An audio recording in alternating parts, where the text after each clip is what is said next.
Hello. A bit of an impromptu stream here. I am playing in round two of the Async League against Kat, who I believe is standing by.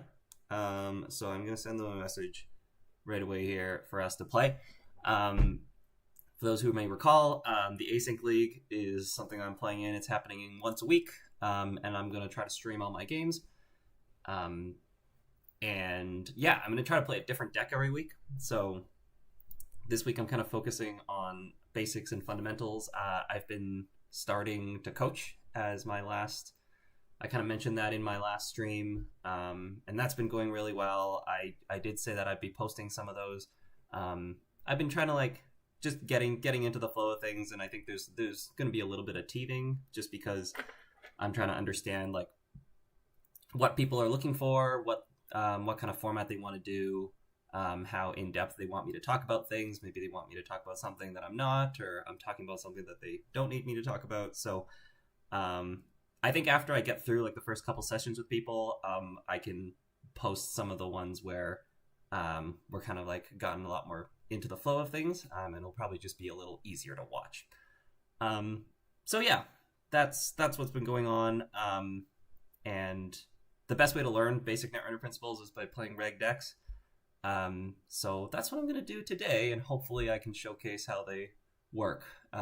Or maybe we'll get crushed. We'll see. Hey, Alec, how's it going? As you can see, I'm in my bedroom in Edmonton. I'm going to be here for not that long, actually. I'm going to be here for a week and a half. And then on Monday the 9th, I'm going to fly to San Francisco, and I'll be there until the end of July. I'm doing a law online course right now. It's been very busy, so I was hoping to do a little bit more streaming alongside these games, but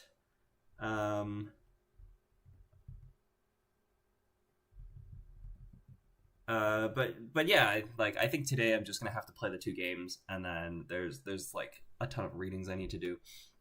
Currently doing real estate law, and I did not take the real estate transactions course, so I have a lot of catching up to do compared to some other students. But yeah, we're gonna play.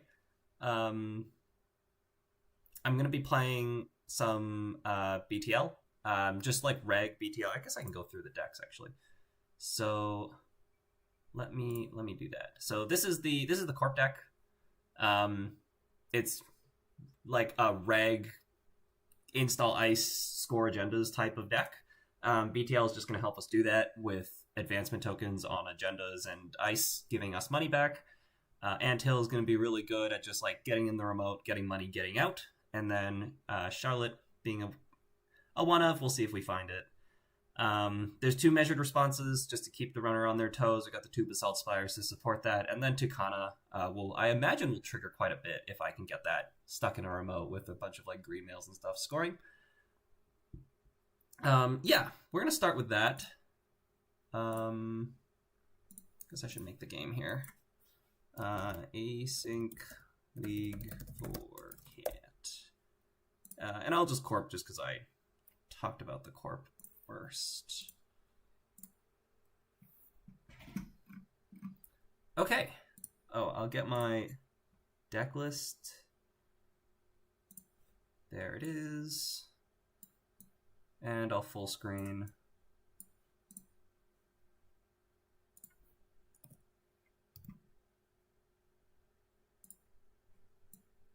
Just get some of this moved.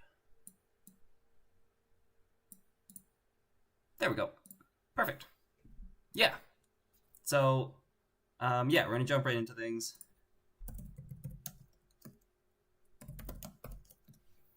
Okay, so we're against Zaya, which is a good sign for us because we have a good number of ice in our deck. We'll block a lot of central value. This hand is not what we're looking for. Eminent Domain is fine, but we want a little bit more ice. The government subsidy is not going to be able to get played. So let's hope to mulligan into something better. That is something better. Winchester and HQ is going to be great. Meston Chestfield early is also really good. And the Anthill contract is also really good. 2 agendas in hand. Sucks quite a bit.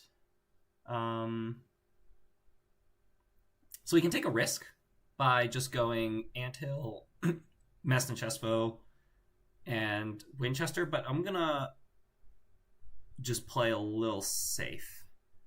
And we're just gonna KPI and shuffle the agenda back. We're just gonna play very, very safe. Wow. Okay. So I guess we're shuffling that back, and we're gonna gain 2 credits. That sucks. So that was really not ideal. But that's okay. And then we can go HQ, and then we could put the Mest on R&D, but I am more inclined to put it on a remote or just waiting a turn. So I'm actually just going to take a credit here.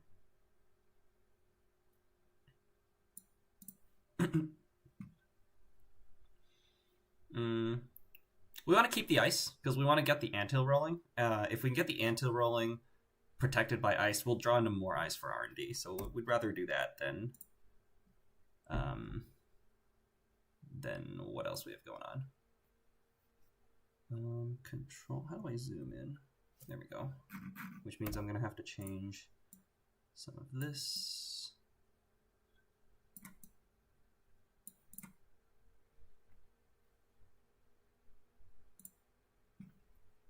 Okay, and they're playing a pretty reg start.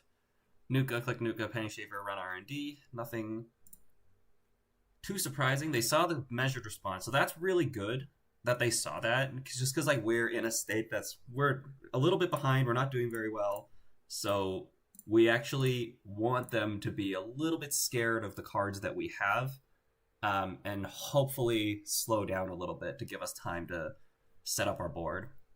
Because I really didn't do anything on turn 1. Like KPI was just click for a credit. It really was that, because I drew a Basalt Spire and then shuffled the Basalt Spire back. So this was really unfortunate. Like we really wanted to have drawn something else and shuffled an agenda back that we already had in hand, but so be it. Clicking Nuka, install Shesvi. So this is good for us in the sense that it has now turned on Winchester quite a bit. So any run on HQ here is actually going to hurt quite a bit with the Winchester. And we get the Anthill. Very good. Wow. Okay, I guess we're just scoring the green mail. Yikers. That's fine. It gains us $2. Green mail out of BTL. It also set us up to res the Biawax. That's the 14/6 ice. And if that's not how you pronounce it, I haven't looked at the pronunciation guide, but I think it sounds weird the way I say it. It's okay. It's only weird if you think it's weird. Compilation to take government subsidy. All right. We do want that, but I'd rather draw an ice, so that's fine. The run on HQ seeing 3 cards is going to be a problem, though, so we're going to have to start jamming or finding a spin.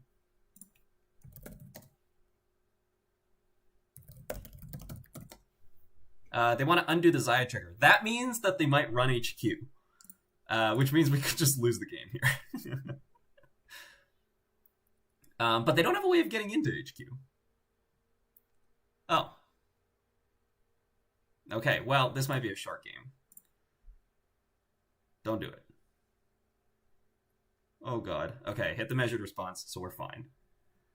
I want the KPI, I guess.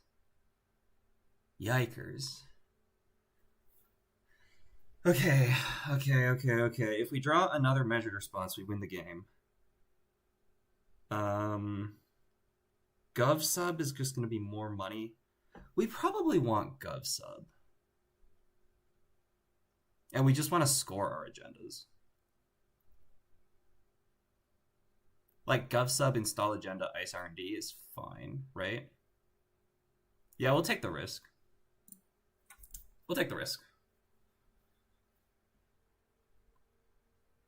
Installing Class Act, okay. So we still win with double measured response. I might play it anyways just to deal 4 damage.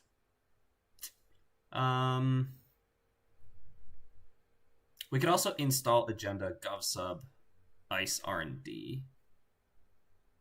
We're not in a rush to play the measured response, right? This is always going to be active.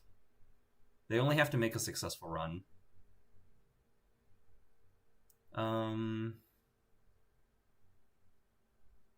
They could like click the penny shaver, boomerang the remote, run the remote, and that we'll just lose there. Might be the risk we have to take. Mask. Surely I draw, right? Yeah, okay, we'll draw. Sure. All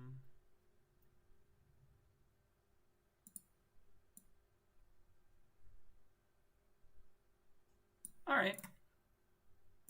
This seems okay. We'll hold the econ, I guess. We have enough money to res everything we want. So, especially with the hedge fund in hand, we're not in a rush to play the gov sub, so this is okay.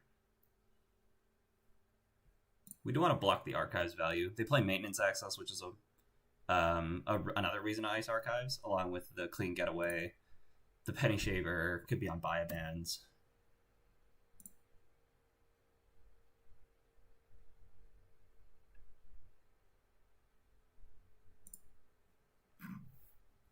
Behind on points early. It's a good thing I put the measured responses in the deck. Ooh, second clean getaway. Okay, so icing archives is becoming less and less important with every clean getaway that gets played. And we find a tree line. Okay, so guess we'll just put a big ice on the remote. Or on R&D. Probably on R&D. Yeah. So we're getting this guy, putting him on R&D. Just because I think our remote is going to be fine. We're going to have a tree line with the Messna Chesfo. They haven't shown us any breakers yet. And our scoring plan is going to be completely never advance. So it'll be hard for them to justify a run. But if they do at the right time, we lose. That's the nature of them being on 5 points. Group hero. Okay.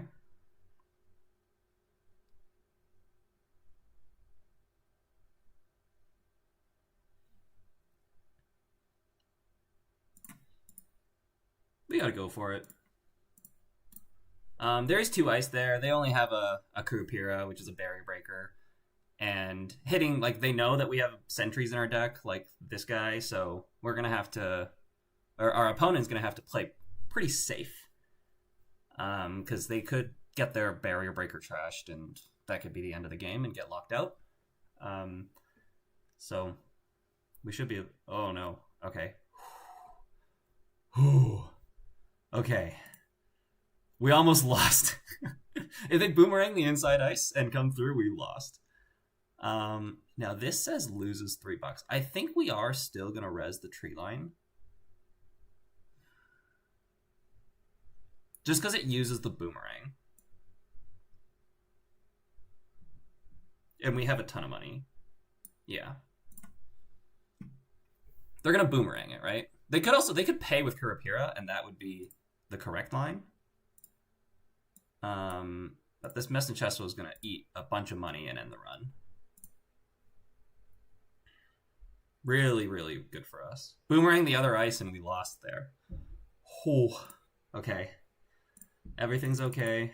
We score. We're at 4 points. There's a nano management in the deck, so we can fast advance a 3-2 and then score a green mail from hand. That is a path. So we don't necessarily need to score out of the remote anymore. There's lots of stuff we can chuck in the remote. They're also well aware that we're going to be jamming agendas in the remote now. So the next time we jam something, if they have a way of getting in, they're probably going to do it.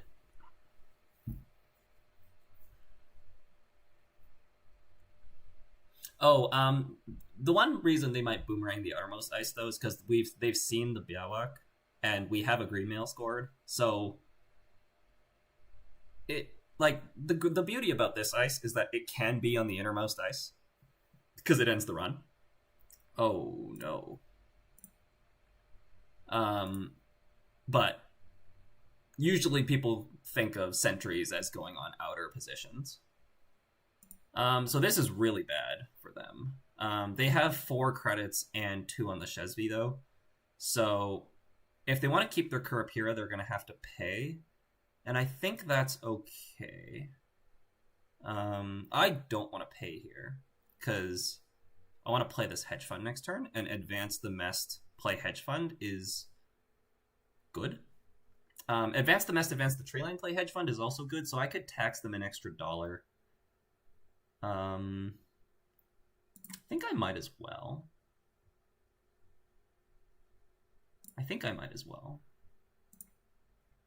Make a trace 5. So they have to pay $5, and then they're gonna have $1 left. And it's just like $1 that doesn't, like, it matters to me, but I have a smooth way of getting it with the tree line and the Mest. And this is just gonna trash the Penny Shaver, and then it's gonna end the run. Okay. Ooh. Well, we've kind of locked ourselves into making this line, so that's fine. And it's going to be better, because we don't want to have just rezzed ice when our opponent has $7, and we're going to put 2 real points in the remote. Want to be a little safer than that.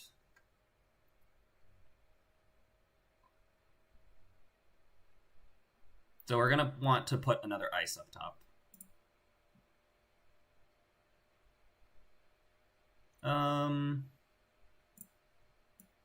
Yeah, I'm pretty sure this is safe. 1, 2, 3, 4. 1, 2, 3, 4. Costs the same amount for them, but this I can advance to just get an extra $1 off them. So they have to pay 5 plus another 5. So they have to pay 10 credits to get in through the 2 tree lines, and they have to find a way through the Mest.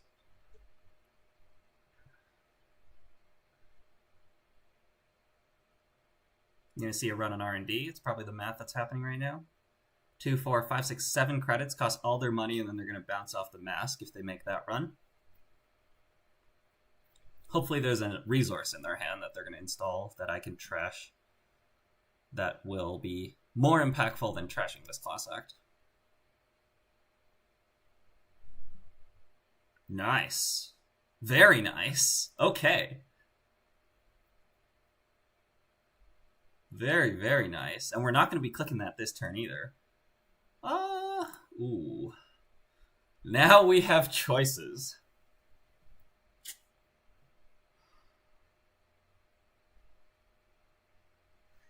Do I want the Nuka, which is a lot of cards, or do I want the twinning?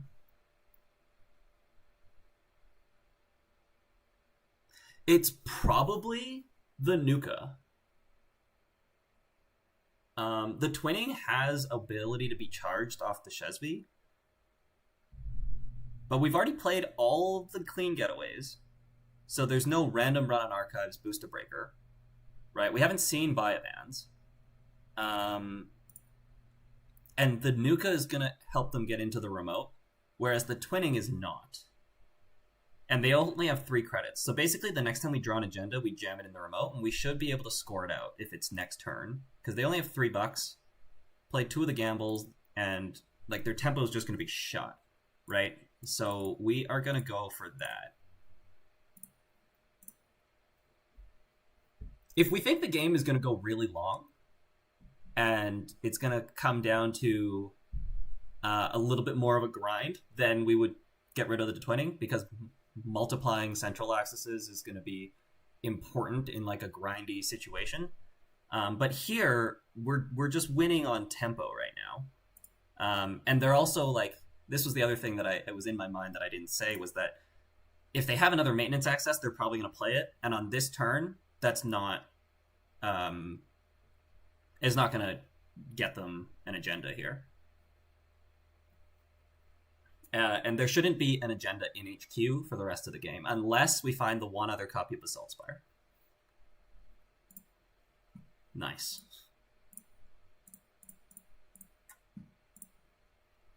GG. What a draw. Top deck green mail. Okay. That was a good showing of this deck. Despite going down on points early, we were able to get some quick and effective ice setup. Didn't even find Takana. And the agendas were very easy to score. The money was flowing very nicely with the anthill, gov sub, and a hedge fund, and just like ID triggers a bunch of times. Thrown out the mutual favor.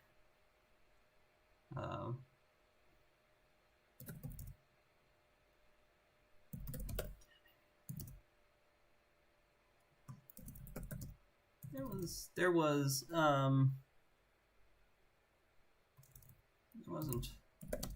a clear opportunity for you to install and use it, though, I feel, with your econ situation.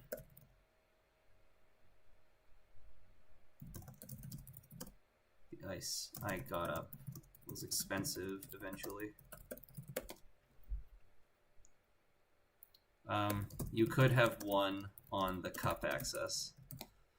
My hand was measured. Books. Basalt.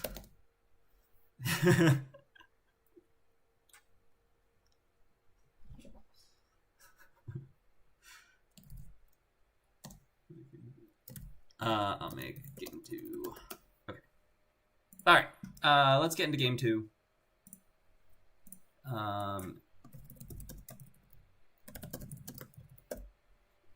We'll go runner and Raikosh.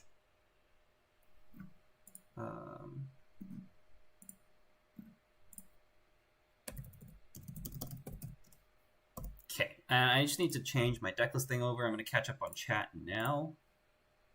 This list has a lot more duplicates in or non-duplicates in them, so the deck list is going to appear bigger. But catching up on chat. Oh boy.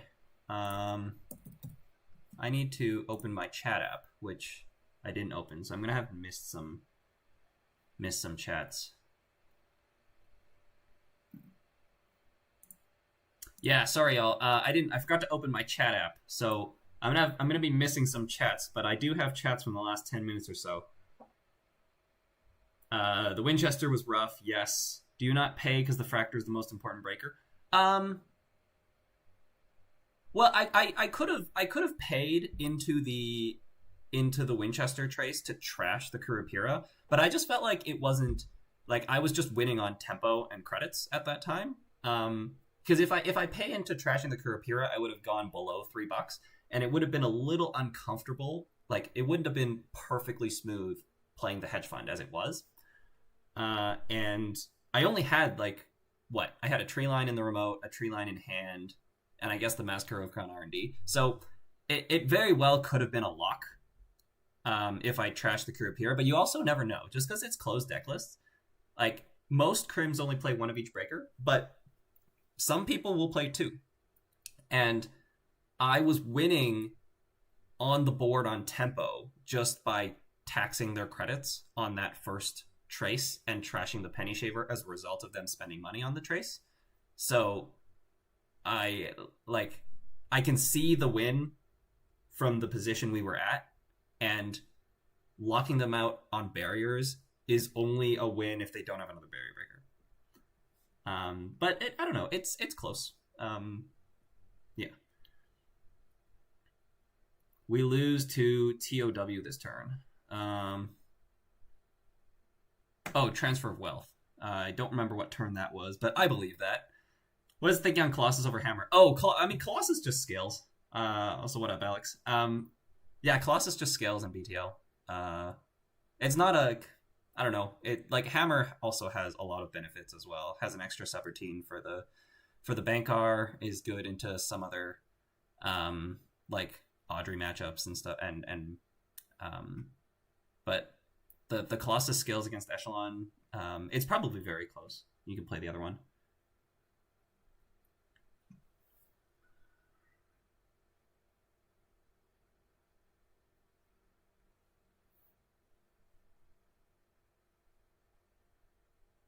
Okay. Yes, I am playing a buffer drive, Ash. All right. Let's go. What is this? We're against Atea. Fencer? Man. Okay, so the problem with this is, like, when you have the buffer drive Ashen set up, you're just trying to rip through your deck as soon as possible. And this is not that. But, like, I think we have to keep this. It's good. It's good because you have the leech for early leech counters. That's important in every matchup.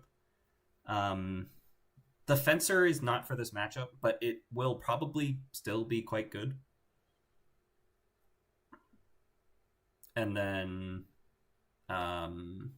yeah, we're just going to be concerned about draw here a little bit. But the card quality in our hand is high. The Echelon we don't want to see too early, but we are against Jinteki, so it'll be useful. They took a mulligan. Good to note. Here we're just gamble, leech, run R&D. We could install the Fencer if we think we're going to steal an agenda. But it seems like a way of dying to bite. So we won't do that. Oh. Okay. Sure. Now I'm scared. But it's fine. I mean, like, this could just be like a value. Like, we're not really like comboing with the Fuji. We're just playing the Fuji because we don't have another agenda to play. Keiko is good. Fencer's fine. Light the Fire's fine. We're going to draw cards here.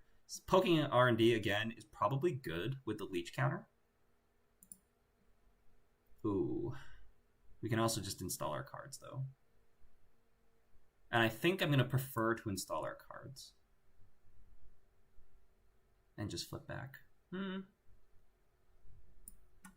we are going to poke again. Just get a little information about the deck. Sure. Oh, I should install the Mamie. Well, I mean, it's not clear, right? If I install the Mamie, I get $1 from it this turn. But if I install the Keiko, I get $1 from it this turn. Because I'm going to get $1 from the Keiko next turn. No, it's the same. Installing the Keiko is fine. Ice R&D, click the Regolith, install Vovo. Wait, what? Install Vovo, Atea install in the root, trashing the Regolith. Okay. So as a reminder, so Atea says you can install a card from HQ. You cannot score the second card this turn. Fine. Ashen's useless for now. Let's draw. We're just going to flip back this turn. So we're going to draw twice and play 2 cards. Gamble's good. We can hold the gamble and play it next turn. We're going to get a Keiko dollar that way. So we're going to go Bankar and Mamie. Going to get a Keiko dollar this turn on the Mamie install, and then next turn on the gamble Mamie. Okay. Quick score. Preparo negation. Gives us an idea of what we're playing against. We're playing just like Reg, Glacier, Jinteki, it seems. Just fine. We can bank our HQ. Like, HQ should be...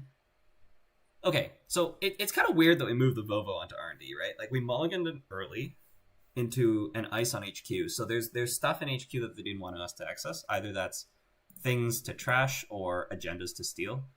So I'm very surprised the Vovo didn't go on HQ here. And I think it's probably just wrong. And it should have gone on HQ. We're going to ignore the Fueno. But I am going to run HQ. So we're going to play the gamble. We're going to run HQ. We have the steel skins. We don't die to anything. Sure. Made them spend a bunch of money. That's good. And we also lost a Buzzsaw off the top after drawing a Strike Fund as well. See Vamping hand. Fine.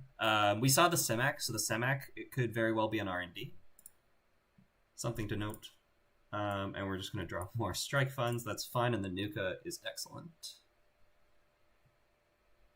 They shouldn't be in a position to score. And if they are, we can install the Nuka and Bankar the remote. It's not a comfortable play, but it's a play. We saw Vampy, which could be on archives. Proprial negation lets you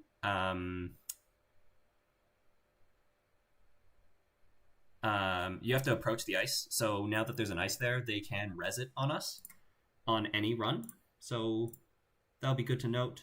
And I'm not really inclined to run here. If they have a second seamless launch and that's the only card they have in their hand, that sucks. If they have a Regolith, that's quite good too. I don't know. We could run. And it would essentially just get rid of everything they have.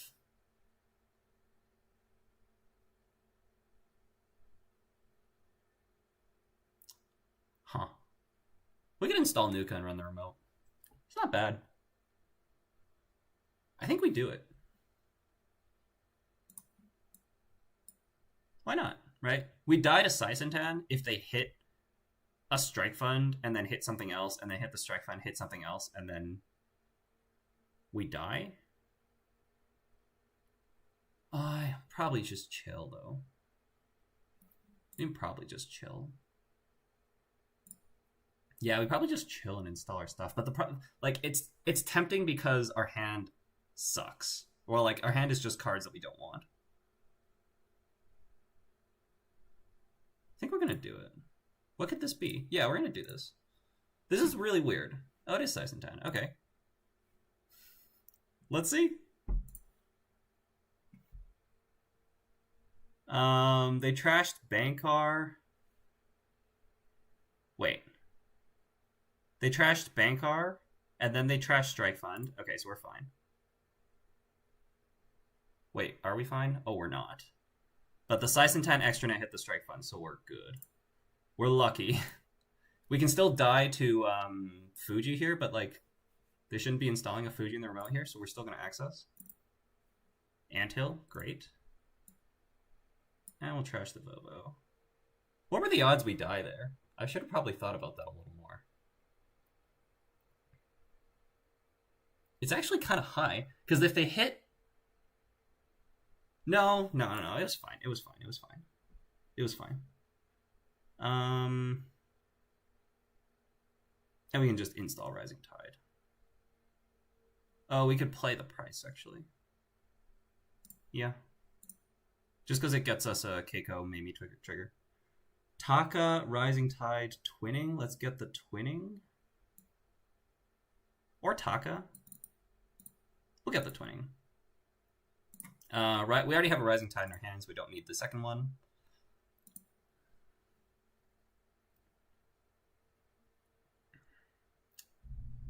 The odds were I guess you have to think about it this way, right? The ice had to have been Saisentan in the first place. And then they had to hit the events. So it really was fine. There's the buffer drive. We're gonna want that. The FAT can just stay there. So this is something that I've been doing against like decks that play FAT, is that if they have it behind a piece of ice and they're not making a ton of remotes like the Atea deck is, like they're not really gonna gain value off these counters. So I can just wait until I care and then go and trash it. And currently I don't care. So we'll just wait. The Paladin is good. I think we just install our cards just in case they're going to hit us with some damage. Because I don't want to lose these cards. So we will just install them. Yeah. We don't want to lose these cards. These are all, like, the Rising Tide and the Buffer Drive are very important.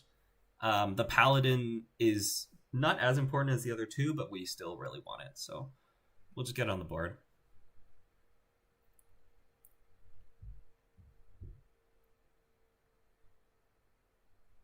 Peer review. Okay, so we're going to see one card.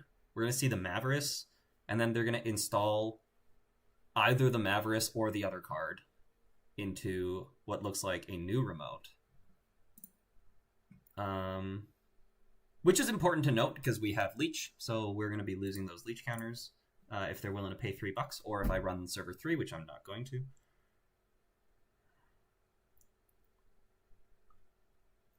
Bankar and R&D should be where the Simac is. But we're probably just going to play the Steel Skin here and just chill. We don't want to run R&D, mind you, because of the FUT, right? We want to clear that first. Price is fine. Price is fine. Echelon, Fermenter, Stone Ship Chart Room, and Twinning. Definitely the Echelon, thank you. Oh. Oops.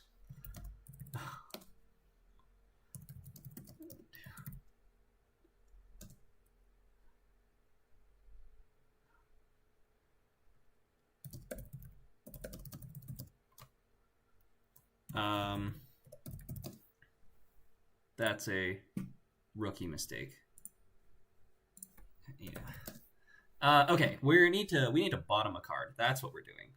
The Stone Ship is going to be good. The Fermenter's whatever. So we're going to bottom the Stone Ship because we're going to draw that up. We're going to get it on the board and then install, and then play the Ashen. And then we're going to install the Echelon. We want the Nuka. But I also want to play safe, right? So we're going to draw just to keep cards in hand, and we're going to install the Nuka. We're going to have 4 cards in hand. If you have like 4 to 5 cards in hand, you shouldn't die. Unless they have like some combination of like Reaper function and then hybrid release, but based off of what we've seen, which is Fuji and Proprio Negation and Seamless Launch, they shouldn't be playing hybrid release. So we'll just like wait, and then we'll eventually run this. Now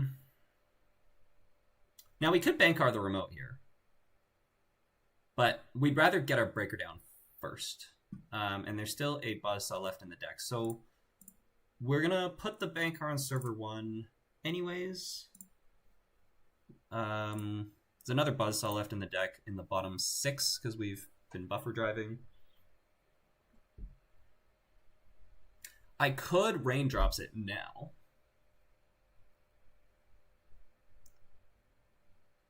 We can also just be patient.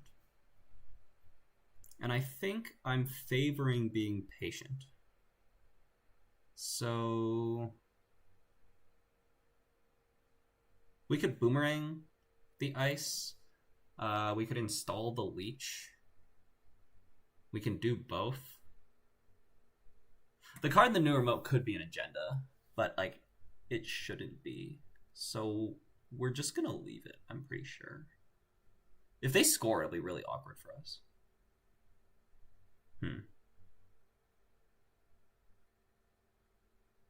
I could just Raindrops now. Just Boomerang Raindrops.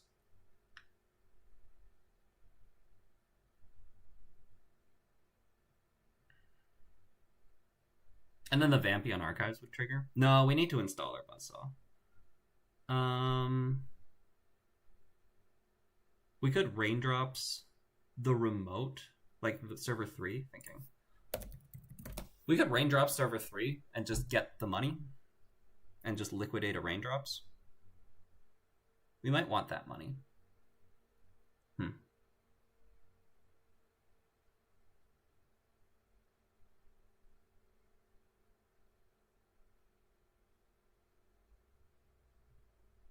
think that is what we're doing.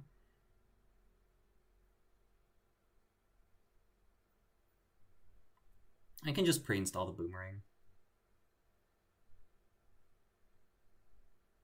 Or the Leech is fine. I think we'll pre-install the Boomerang. Boomerang doesn't matter that much anymore.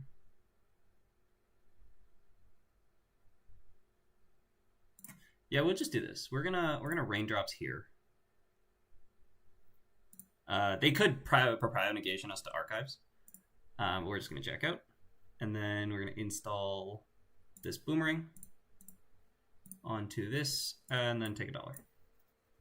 They're not threatening anything, right? So we're okay. They could score like a cheeky agenda in server 3. That shouldn't be what that is, because we've seen Proprio Negation, Fuji, and Seamless Launch. So we're just gonna let the FAT cook in the remote and make their life a little awkward for now, and it'll just give us time to set our board up. Ooh, Okay. So it was an agenda, which is fine. We're gonna lose our leech.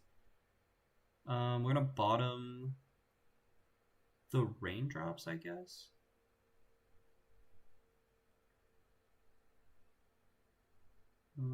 Yeah. Okay. So the return was draw, advance, seamless, which is odd to use a seamless like that, but that's okay. There's no threats this turn, so we're definitely not going to respond to that this turn. The Mavericks should still be in server 3. We don't want to trigger that for them, so we're still just going to chill. Click the Nuka. I can play the Steel Skin. Oh, I could just play the price, actually. That'll get it for me. Do you want to play the price or play the Steel Skin? We're going to trash the Stone Ship, which is fine. But we're going to get the Buzzsaw. Yeah, so we play the price for sure.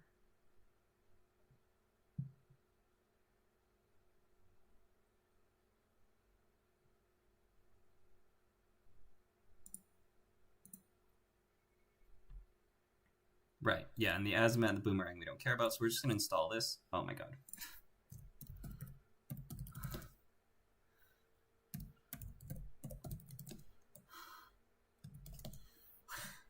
I'm so bad. We're going to bottom the Stone Ship. And then we're going to install the Buzzsaw. There we go. And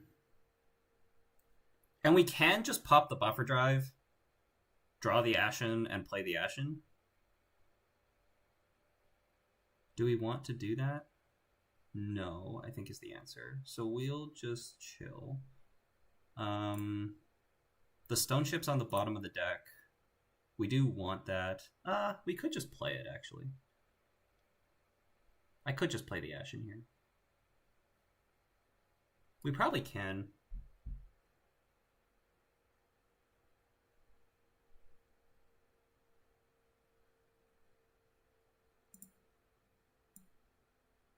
We'll relax. We'll relax. We can get a little bit more value with the cards that we have still. We're going to raindrops the remote this turn. And then we're probably going to like make a run on HQ. And before we run server 3. Because I want to like, I want to get value out of this leech. And or tempt them to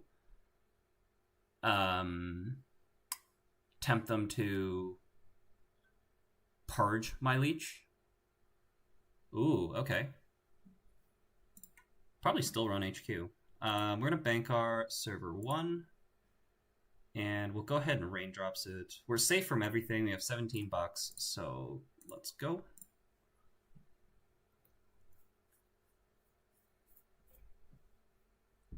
And this is like, you know, there was Axel was talking about playing like the buffer drive Ashen, and like this is kind of like the benefit of playing the buffer drive in the Ashen is that you can just like run through your deck and play the price and like just not care, and just focus on getting your setup without worrying about how many cards are left in your deck, as long as you can get that buffer drive down, which is giving me a lot of flexibility at this stage of the game.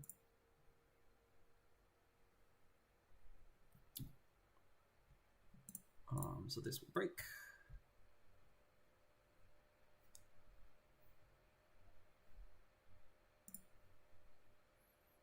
And we'll get this trashed. We're going to have to run server 3. And it's just a matter of when. We have to keep in mind that there's the Proprio negation.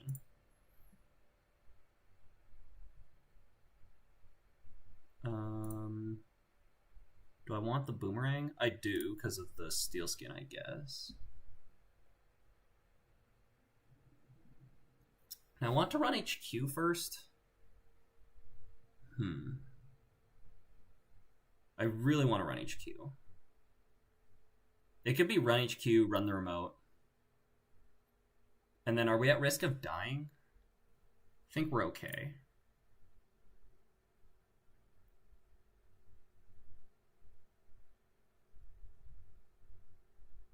right? We don't have to run HQ is the thing. We could just run the remote. We really don't have to run HQ. Okay, we're not going to run HQ. Are we? I think I am. I am. Moving the Adrian there is really weird. We're going to run HQ.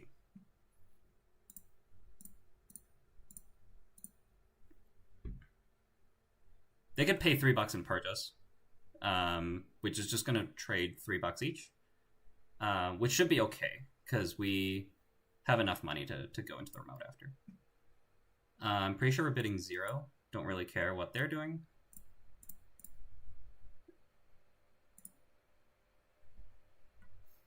Okay. Y'all are going to have to forget I did that because we knew that was a tattoo because I just forgot that they tattoo swapped on server 1. So that was bad.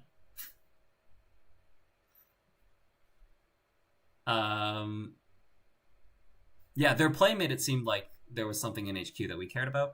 And also just like tempting them to res the Mav. We have an extra click to do that. And also we could just trash the Adrian, was the considerations there. But I thought we were accessing a fresh turn. We weren't. So that was just bad by me. Had I remembered that the tattoo was a thing, I would not have made that run. I would have just gone straight to the remote. Okay.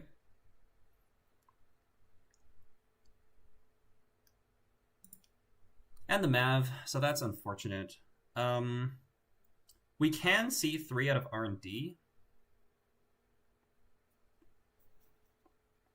And I think we're going to. Right? I think so. This should be Simac, which we can break. I mean, we can break anything. We have $13 and all our breakers out. But this should be the Simac that we saw off the top of R&D when we ran on turn 2. No res makes sense because they only have $9. It's going to cost us 2. We might as well see 3 here. Nice. A teeny is good to know. And Charlotte is also good to know. Do we want to trash the Charlotte? A teeny is going to be annoying to deal with. We're probably just going to try to win out of centrals this game. I think we are going to trash this. I think our money's doing okay. We're going to have to pay 5 for that Ashen, though, remember? Charlotte. Yeah, we do have to trash this. We can let them draw it first. Install, advance. I'm going to have to run. No, we have to trash it now. Because if they draw it, they're going to install advance into a remote, and we're probably going to have to poke it. And that's just going to cost us money down the line. And we know that they have a Tattoo in hand and a Teeny in hand, so there's only 2 unknown cards in hand. And in another world where I remembered the Tattoo, we would have ran the remote first. Spin would have happened, and then I would have ran HQ, saw the 3 full cards, and gone from there. But that was a misplay, and here we are. Boomerang's useful. Boomerang we can hit the Vampinasa with. And we can hit the Atini with, actually, so that's probably better. So we're probably just going to Boomerang R&D, and then we can buffer drive. Yeah, so we have a turn off, so let's take the turn and play our thing. So that's specifically get the Ashen. Now we could play the Steel Skin to install the Stone Ship as well.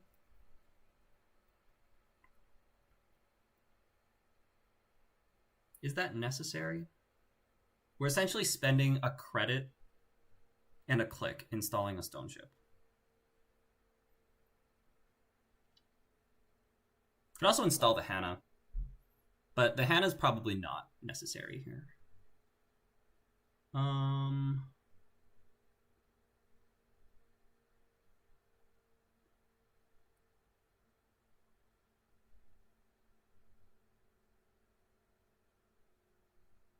gonna take the stone ship, I think.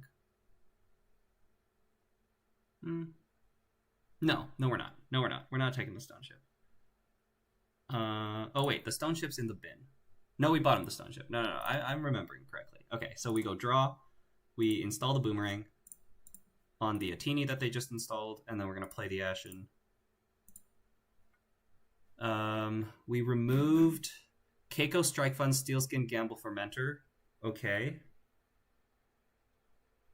And we're going to install the Nuka, which we're going to click right at the top of the turn.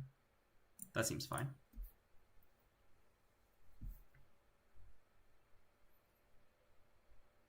They're clicking for credits. That's good. Time is always going to benefit us in this situation. It's always going to benefit us. Okay. Now I could gamble and Raindrops HQ. Oh, it's probably the Tattoo on R&D. Well, that could be the Tattoo or the Atini. But there's going to be one of those in HQ. We can go and sweep HQ. And I think given the hand right now, we might as well.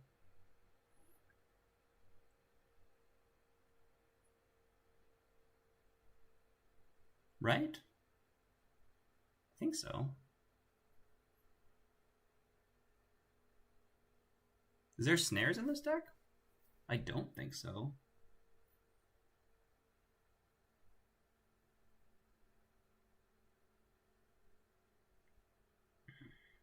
Okay, we're gonna...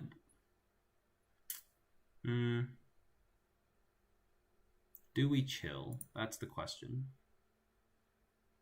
Because I could just take 2 credits and discard Rising Tide, and then next turn I'll click the Nuka and Raindrops.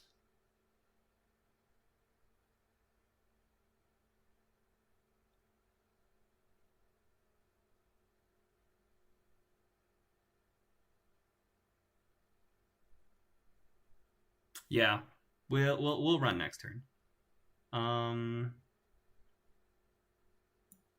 Are there any sentries that we want second echelon for? No, not really. So we're gonna take $2 and discard the price.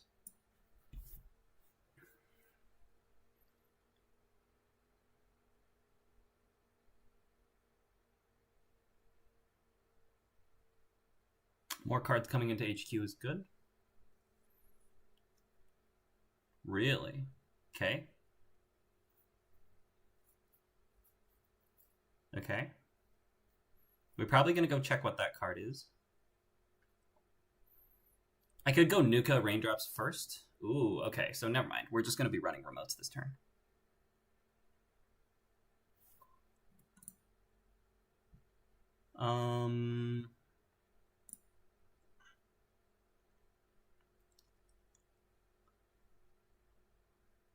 I could still bank our HQ, run HQ. There is a piece of ice in hand, right? Because of the Atini and the Tattoo, and we've only installed 1 ice. So there is still a piece of ice in hand. So I'm actually inclined to wait. Which means this Paladin's going to cause us problems, but that's okay.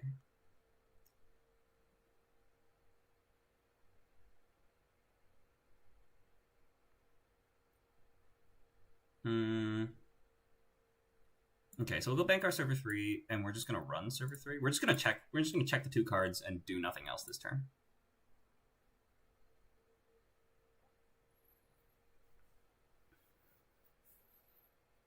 It might cost us a bit of money if they do some like Proprio Negation Mavericks shenanigans.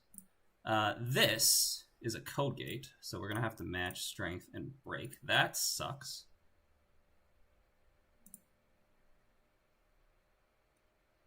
We might Raindrops back in later if we have to run back. Atini is a great ice for Raindrops.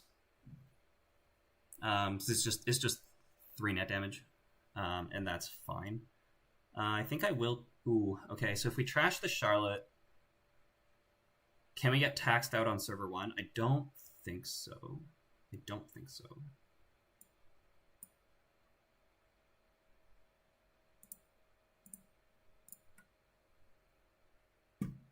You have to be careful now, though. We only have $10. You have to be very careful. Especially with the proprio negation.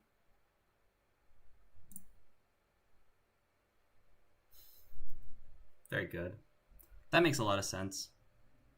We'll just leave this.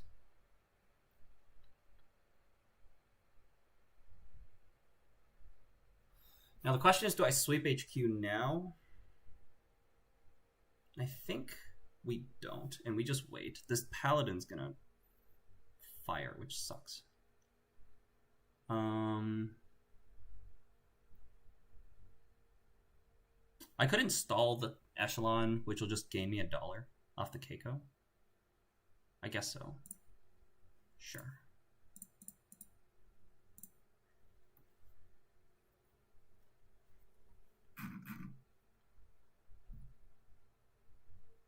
So we're at risk if they install a card in server 1 here and I don't run, because La Costa plus Seamless Launch can get them there. But I'm probably going to run HQ and R&D if I don't run the remote. And they're going to have to decide where they put their money. We're definitely seeing 3 out of HQ. Not moving the Sice is weird, but I think they do that regardless if they find agendas or not. So, Strike Fund is an excellent draw. We're going to put this on HQ. We're going to go ahead and... I could draw first if I don't want to die to Snare or to Bite. Which I think I am. Then we'll just hit HQ. We're going to lose 4 cards here. This also ensures we don't die to Anemone on Archives.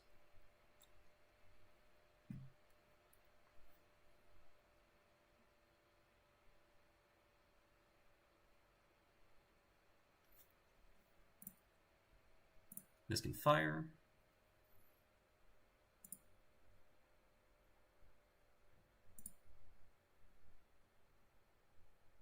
Ooh, okay, so thinking means that we're going to be running back this turn, probably, because there's agendas in there.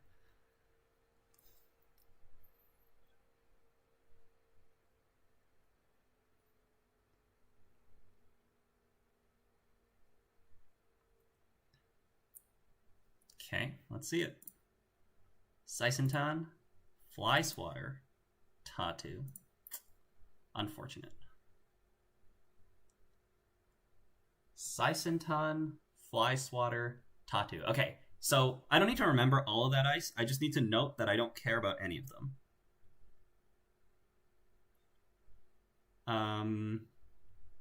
Now I could hit R&D here. But I'll probably wait. Well, I was going to say wait until I Bankar, but actually it doesn't really matter. So I might as well hit R&D now.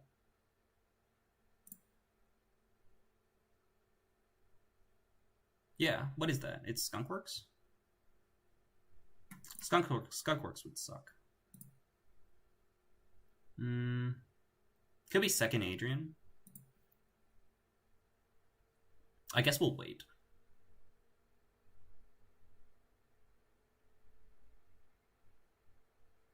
Do we wait? No, I think we hit it. They can proprio. We'll wait. We'll wait. The Stone Ship will get us cards at a crucial time, maybe. Not a lot of cards left in our deck, but it should be enough. We really wanted to install that second Leech, but I think we lost it to damage. So I didn't end up doing it. I was considering installing second Leech with the Boomerang on that one turn, with the prior Boomerang, and I ended up deciding against it, and I'm regretting it now. Ooh, okay.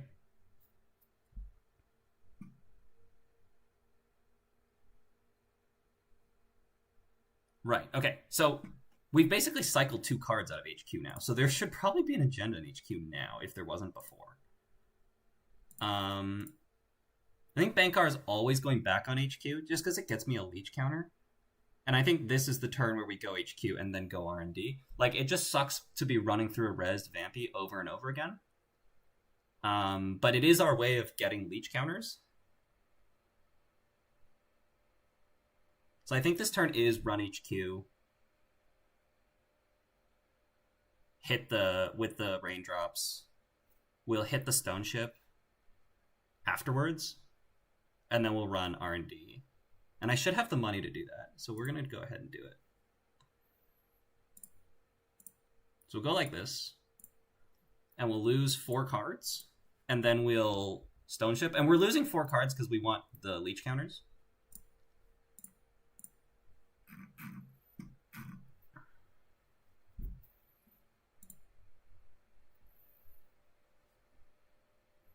We're going to get a second leech counter here, which means in a teeny on R&D we can break.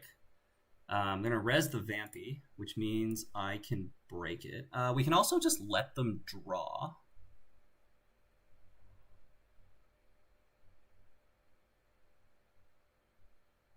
We could just let this fire, actually. Right? And we just save our leech counter.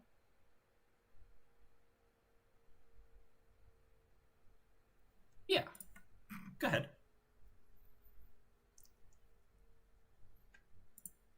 And then we'll jack out. We don't want to hit the Mavericks. We're going to draw a bunch of cards.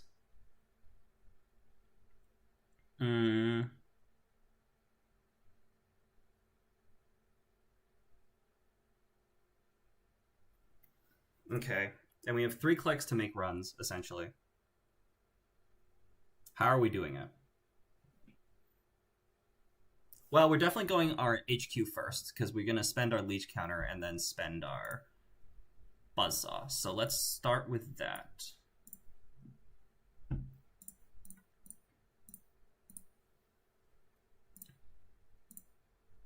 Fly swatter again.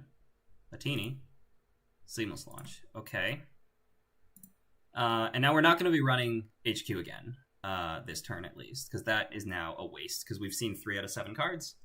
Chances that we see different ones are not that high, such that running R&D is probably better. So let's do that. I was going to say I could raindrops, but I actually don't want to draw cards.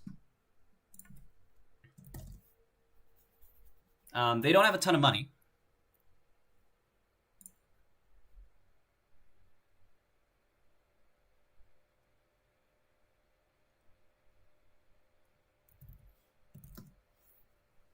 The Mitra?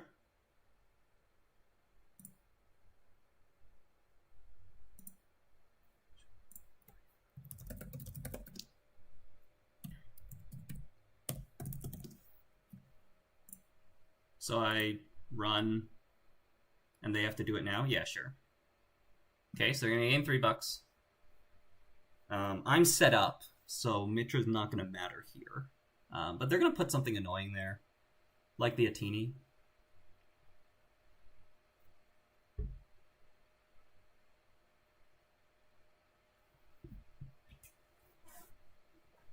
We've been getting a lot of accesses, but we do, like...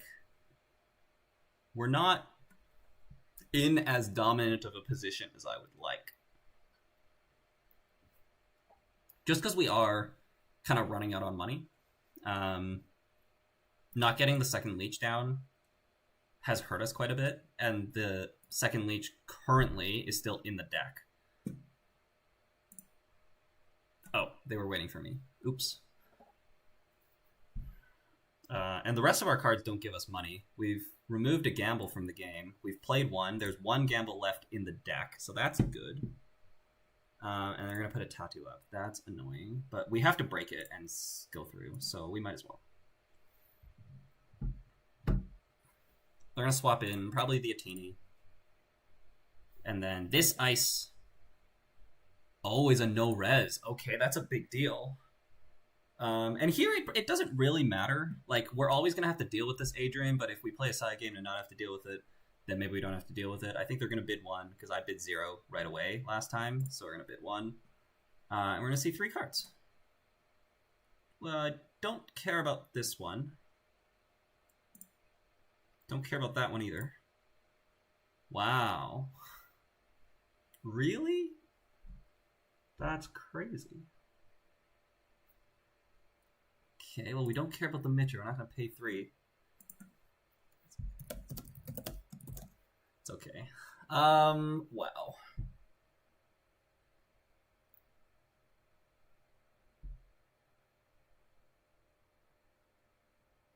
I mean, we gotta play the raindrops back into HQ and C2, right? I really don't want to run HQ again.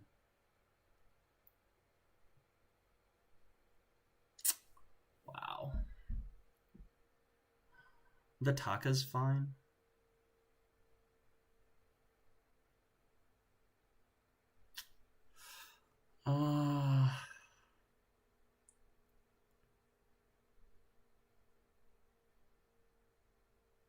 Yeah, we're gonna wait. Which means we're gonna install the Taka. Or the Fueno, obviously, honestly. But it'll be the Taka.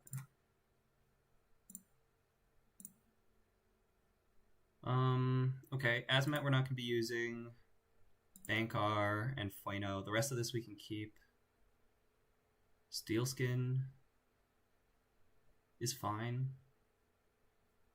Guess we'll throw out one of the Steelskins. We only have 2 cards left. That's like really bad. It's really bad that we have 2 cards left. But I have been kind of like bankaring through Vampies with raindrops, so that is a decision that I made. They just drew a Fat, which means that that's probably one of the cards, and I'm gonna have to figure out which one. We're probably gonna start by saying 3 out of HQ, just because it's leech counter neutral, before we deal with running the remotes. We should have the money and the credits to kind of do all of that, so we'll probably like raindrops HQ, get our 20 counter C3.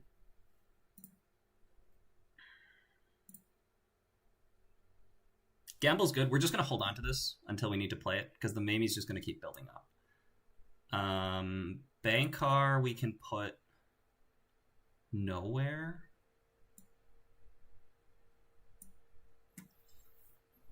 Okay. We don't have to play the raindrops either, because we're going to use the Taka.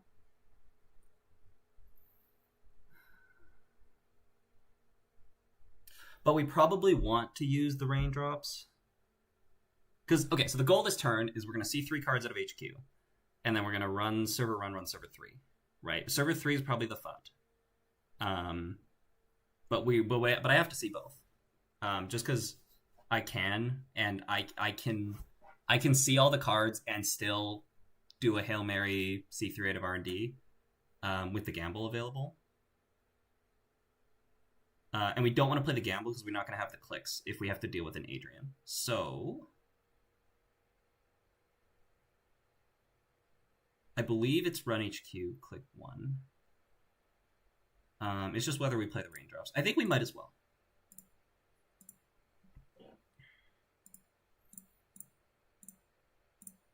We're going to go break. We have $12 to see the rest of this. We're going to see 3. Seamless launch. Fly swatter. Tattoo. Wow. Okay. That's fine. Then we run server 1. This is where the most unknown information is. So we're going to run this next. They have $14, so they should be able to res here. But me with 15, I should be able to deal with everything. So here we can break.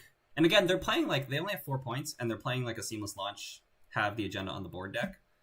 So as long as the agenda is not on the board, we're not going to lose next turn. So that's kind of just what we're checking for now. Oh, that's true. That they can install an ice over there. Oh, and it's the fly swatter. Oh, that's really bad. I might have just been outplayed. I should have ran server 3 first. Because against the Taya and Tattoo, yeah, oof. Regolith. Okay, and the other card should be the FUD. I'm not going to worry about the other card, I think, because there's one Seamless in the bin. They have 1 Seamless in hand, and they have to have exactly double Seamless and a 5/3 on server 3. And we know that they drew the FUD, right? I think the Regolith we're going to leave.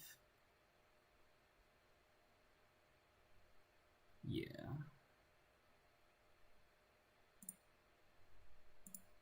Could just be agendas and archives as well.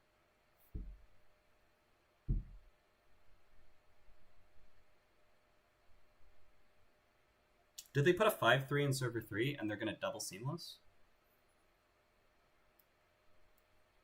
I think we're in a position where we have to take a little bit of risk and say no, that's not what happened.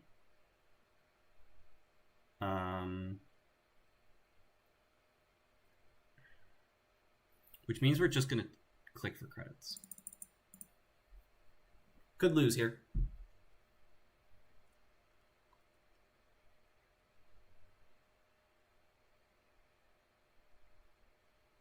Okay. The odds are really low, right? Because we didn't see the FUT in HQ. We didn't see 2 seamless launches in HQ. So there was a lot of like built-in insurance that was not the case. And I was gonna run server 3, the outside remote, but I think given the misplay with the fly swatter and the Tatubola, I can't justify doing it anymore. Just because it's going to cost me too much money. Like, the fly swatter is going to purge my leech, and then I'm going to have to pay through the Yatini, which is $3, $6, $7, $8. Install a card in server 3, click the regolith twice, move the Adrian. Okay, so now we win out of R&D. Surely. Right?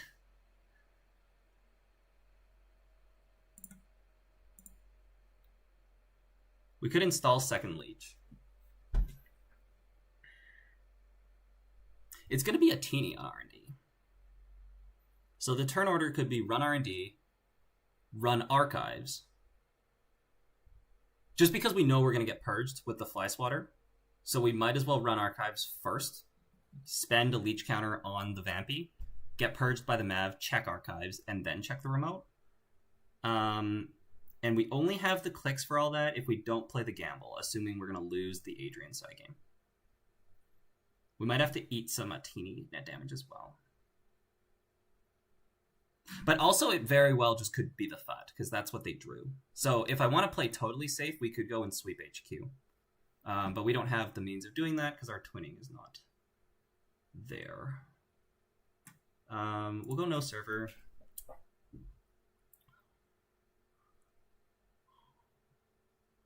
And it's going to be run R&D. We need to conserve our clicks. This shouldn't cost us too much.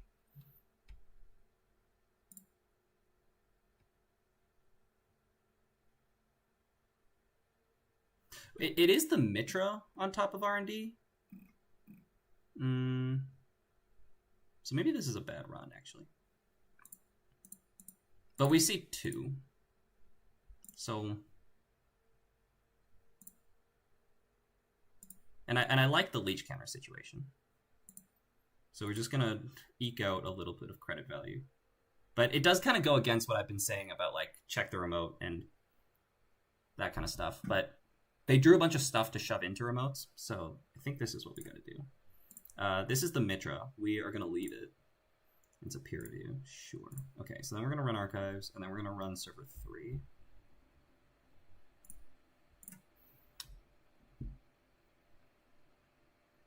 Should be an agenda in here.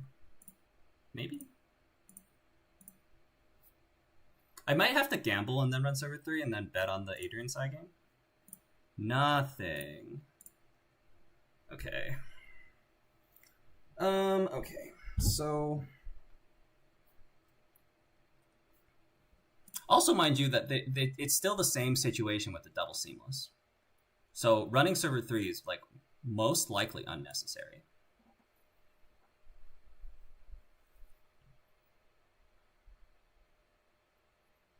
And we're just going to wait a turn with this gamble.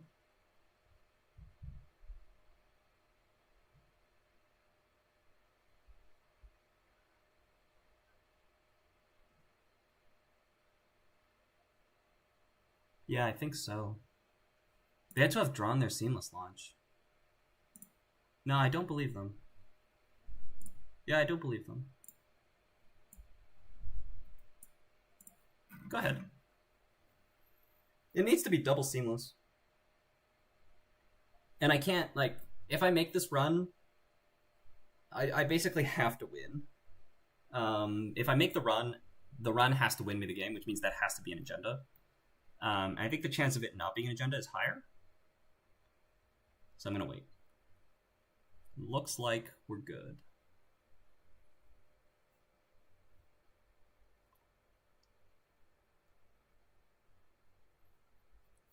We haven't seen any anemones, which is really good. It's a big sigh of relief. And the FOTs are probably blank because they're playing 2-pointers and 3-pointers. And the second I touch an agenda, I win. So that's why these are not getting rezzed.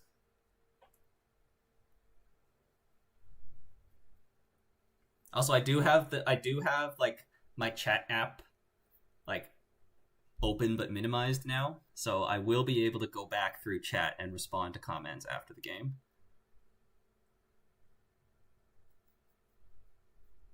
But it'll be scattered, as is the nature of playing non-casual games on stream.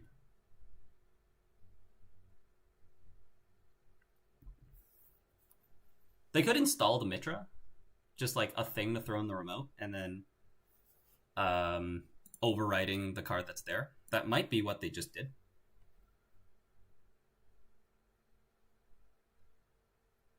Just baits me in. Oh, okay. Okay.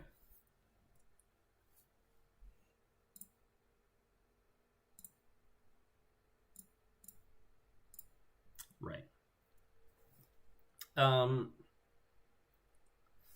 Right. Okay. So it's going to be Mitra because we've seen that.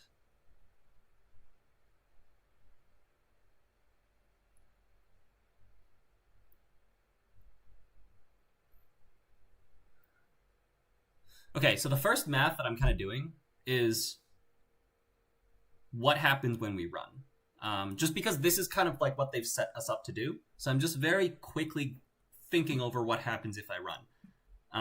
And the answer is I'm going to lose a bunch of cards, and it's going to be not pretty. Now, we don't have to run, because the top card is peer review. We know that one of these two cards, or the card in HQ, is Mitra, so there actually just isn't mathematically enough cards for them to have to win the game here. Because they need 3 points, right? So basically, it has to be seamless launch in HQ, which we know is the case, actually, because unless it's the one face down in Archives. Which it's not. Why is there a face down card in Archives?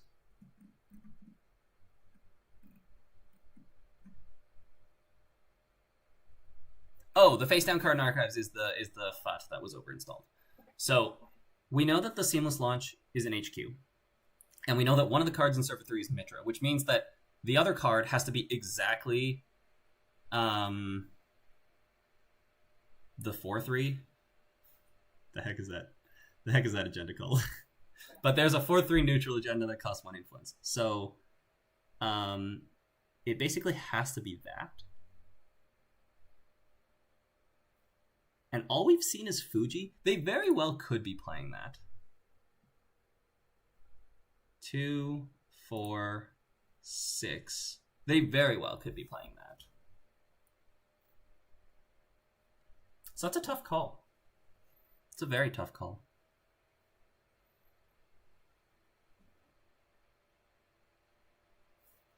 Very, very tough call.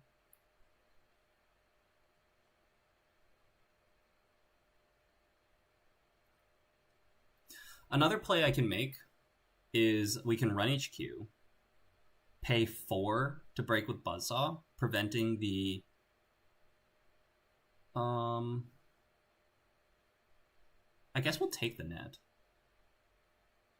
Oh, I can boomerang. No, sorry, what am I talking about? Not Buzzsaw. We're gonna boomerang the Vampy, and we're gonna break the 2 net damage and 1 of the credit subs and let them draw.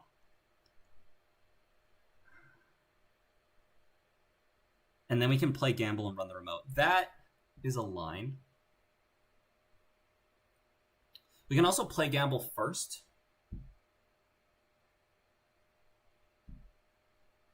Play Gamble.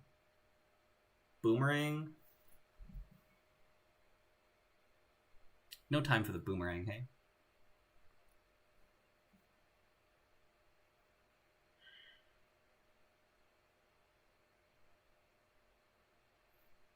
Okay, so I guess Bankar is always going on Server 3. And then we can go Gamble, Boomerang the Atini, run server 3. And then we're going to get fly swattered.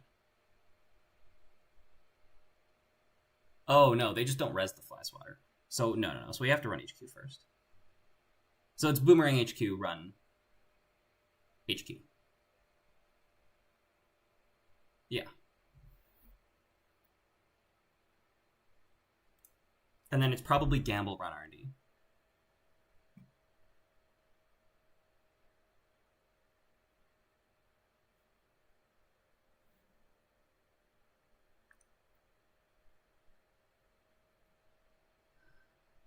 Don't like this.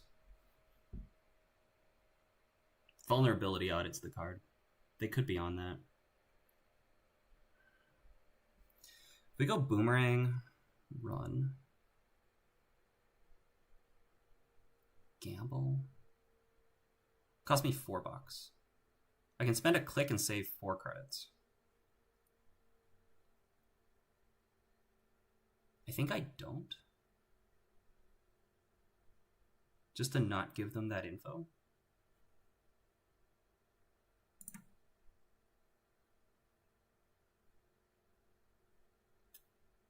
Four, 5, 6, 7, 8, 9, 10, 11, 12.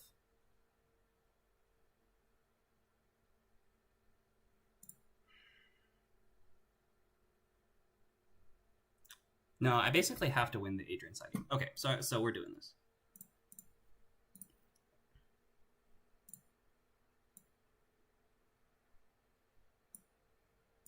This is for leech counters. So not 2 net. And I guess I care about my money more. So not lose 2. And then we'll let the rest fire. They have to not draw. Okay. And then we'll get the 2 leech. We'll see the seamless launch. Shuffle the boomerang back. And then we're going to play a gamble and run the remote.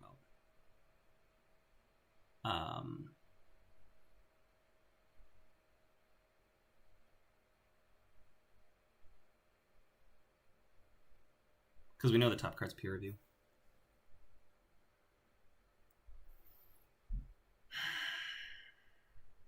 Have the agendas really hidden from me like that? I could also just bank on them not playing vulnerability audit.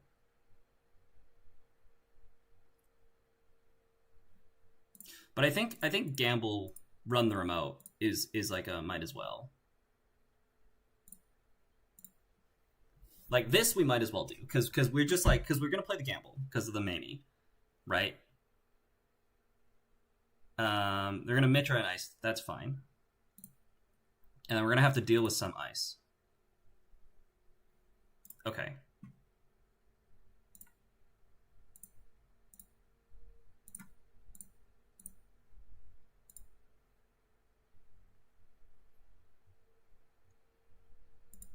And now this should be fly swatter. So I'll continue. And then we can just eat the Atini subs. They're choosing whether to res. Oh, it's Tatu. Sure.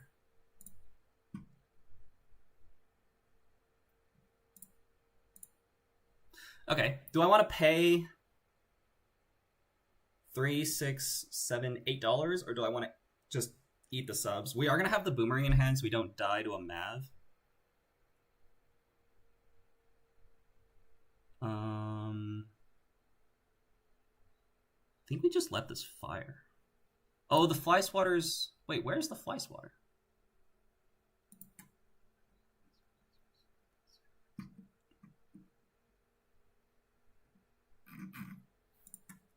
So the Mitra was from archives? I'm now confused. Wait, so what happened with the Mitra? I'm confused.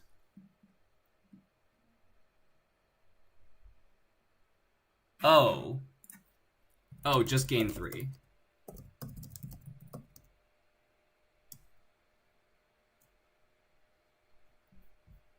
Unresed from where?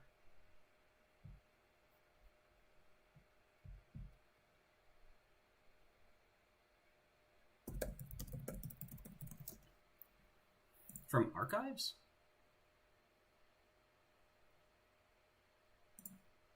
Oh, there's 2 face downs. And I'm only seeing... Oh, no, I am seeing 2. There's 1 over here. I see. Okay. Usually the face downs are all on the right. This is just going to fire, I think. Yeah, this is just going to fire. Okay. Now we play an Adrian side game. Maybe for the game, maybe not. It's an important side game. History of bidding has been 0, 1. And I've matched them on every one. It's probably not going to be 2. So I think we're going to go 1 again. Unless they think that I'm going to repeat the 1 on a winning side game. Right? Because on the R&D side game, I really wanted to win the side game. Which means that I bid 1. And if they think I'm predictable, then they might think I'm going to bid 1 again. But usually long thinks lead to a 0. And I'm giving away all my secrets, but I'm going to go 0. Nice.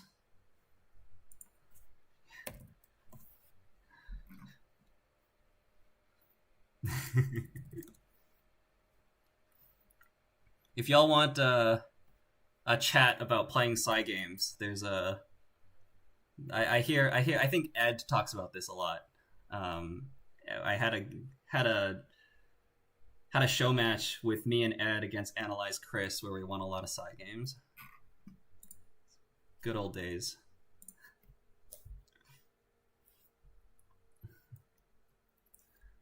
Okay.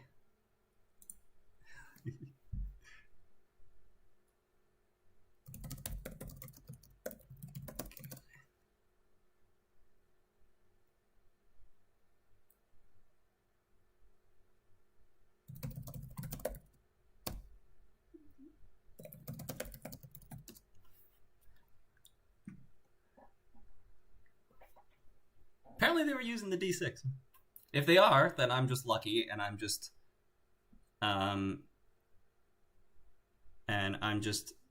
you know, taking the credit for a high amount of skill.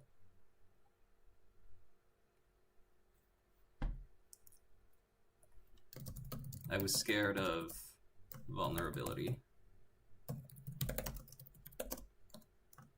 Do you play it?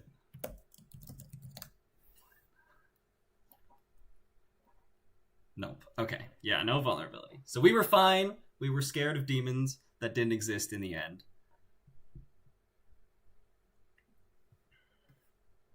We were scared of demons that didn't exist in the end. But I like the line that we took, right? We like played the Adrian side game because we didn't have an extra click.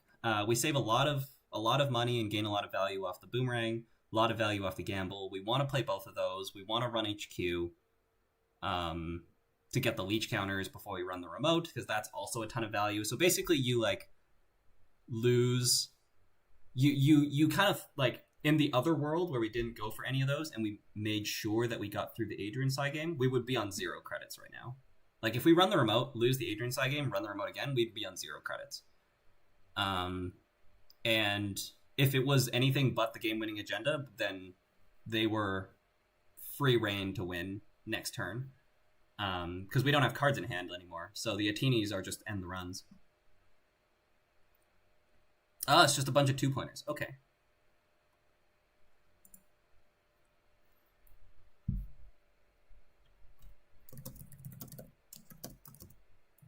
Those...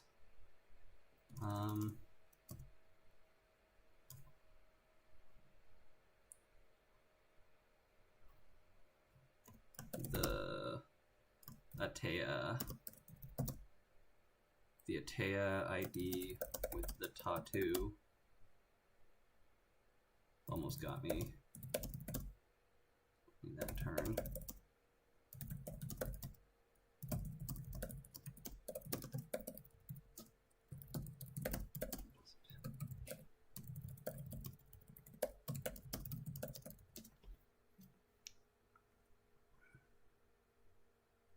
It's funny you just played the previous metas B-Tail and Hush.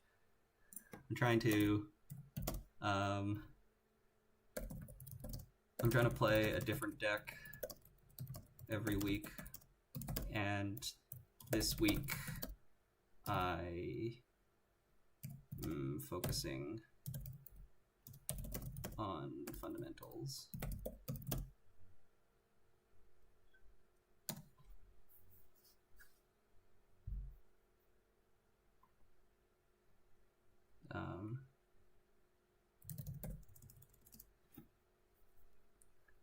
It's my favorite agenda ever printed, I think. Yeah, Proprietary Negation. It's Proprietary Negation is really interesting. Like it's like a Nisei effect, but has some extra text on there if there's ice on archives, which I do quite like.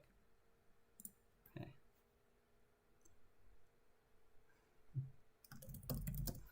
Thanks. Games.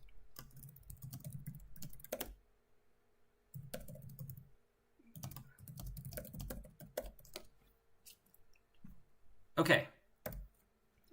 Time for me to come back and see what I've missed. So, let me... Yeah. I'll just read up and go from there. I see there's a lot of scrolling to do. Oh boy.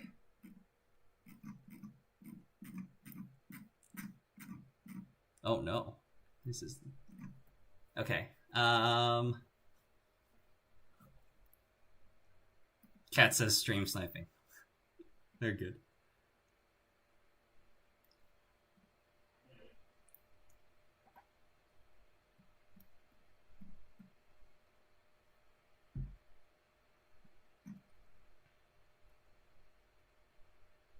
For after the game, the deck list is a little too wide and covers some of the heap when you open it up. Oh, yes.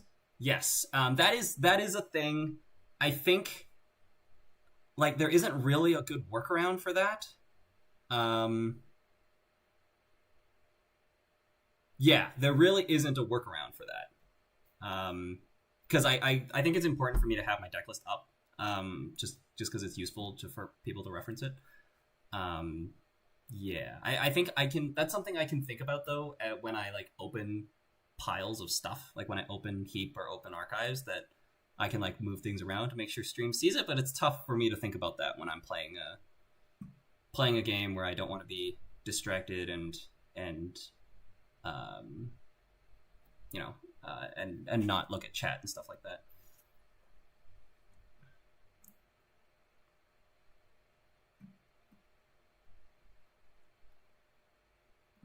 Oh, people liked it when I ran into the Sisentan, I see. Can't you just click Nuka first? I could click Nuka first, but the cards in my hand were all cards I wanted to lose, so we chose to take the risk. It was probably... I don't know, like, I would probably do that again. The odds are not... Like, again, like, it has to be a Sisentan, and then it has to be a... It has to be, like, to hit the events in the right order. And, like, if I click the Nuka first, we risk, like, we just, like, you know, if we draw cards we don't want to lose, we're not going to make that run. And I deemed that it was a run I wanted to make, and it was really important, right? I think that was the run where I trashed an Anthill and a Vovo. So the game goes very differently from there. But yeah. 2 and 4 and then 1 and 3. I think it's actually better than... It's actually worse than that. Because you could, like... Oh, you could miss the 2 and 4. And then... Because if you hit the 2 and 4 and you hit a strike fund, then it's a 1 and 3. Well, I don't know. It's complicated. It's very complicated.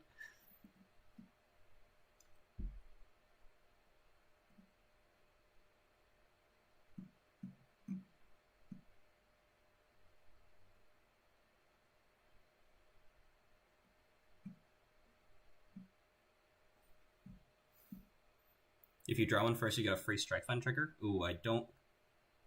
I'll have to rewatch to see when that is, Alex.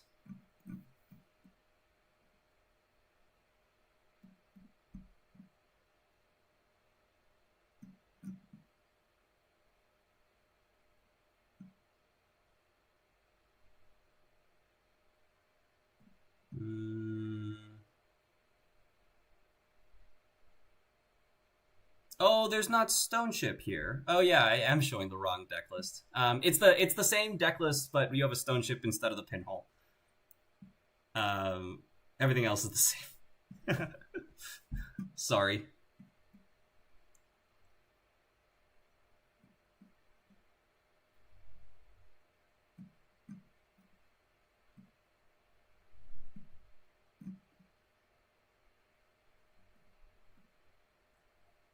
But yeah, tons of stuff we could have died to throughout that game. Um, somebody like Maitherip mentions measured response, bite. Um, those are all kind of like decisions that are like, does it kind of fit within the feel and the scope of what this deck is trying to do? Um, and I'd say like usually you're spending your influence on seamless launch.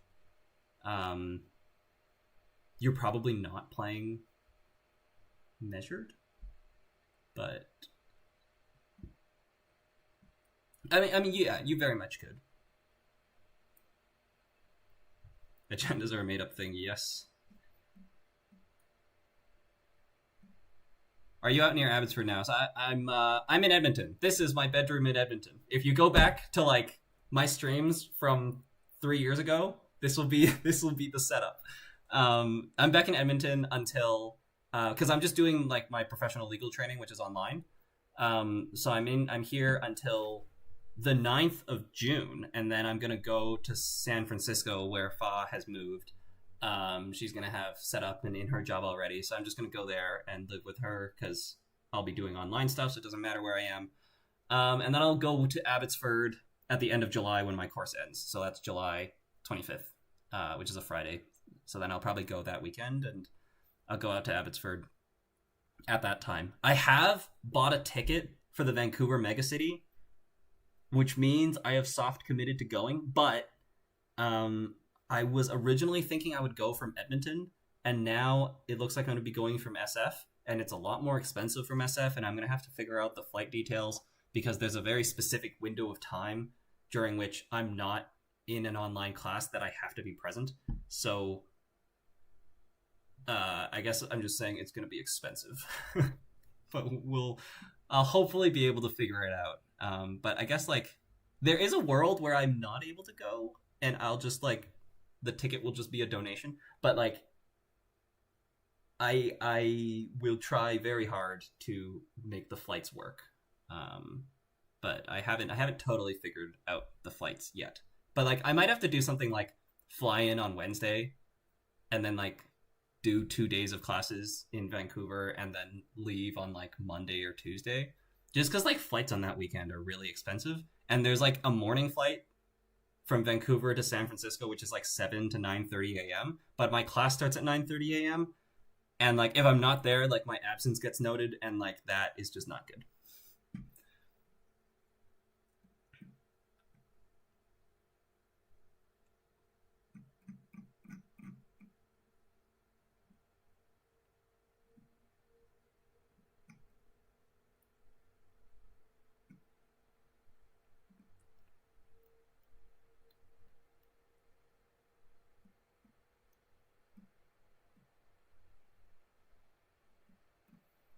Mm,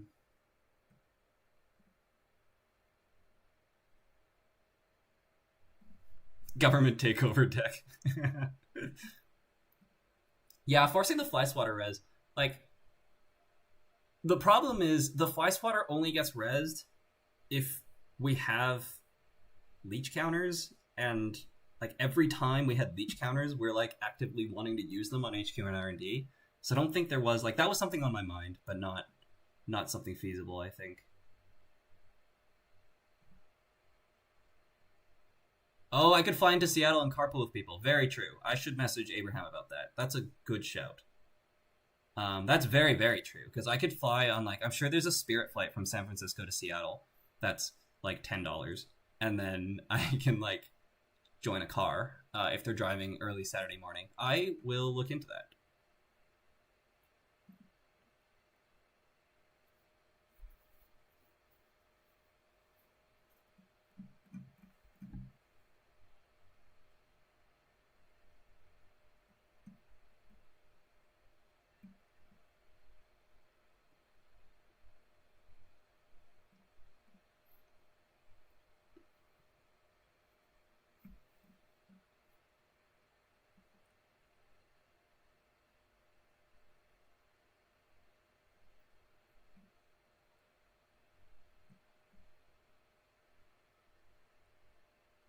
The vulnerability audit's living rent free in my head.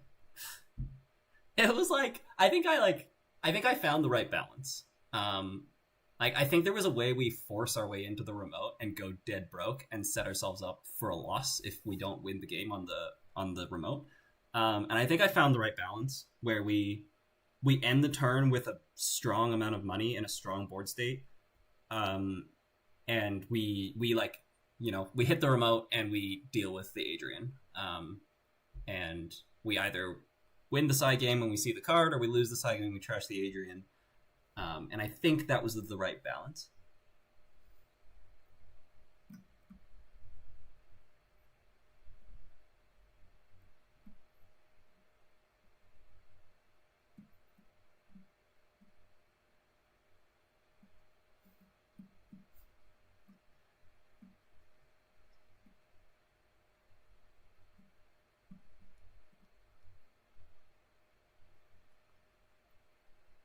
Ooh, okay.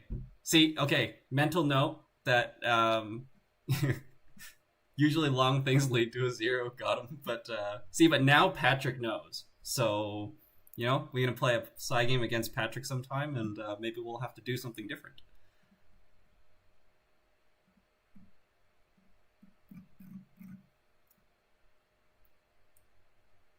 Did Spirit just go bankrupt? Really?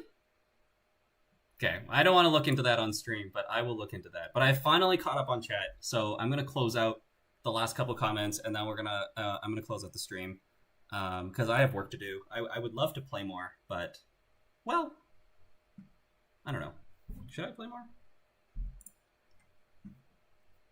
I'm kind of like feeling playing the BTL and just like playing Reg Corp. I'm gonna play one game.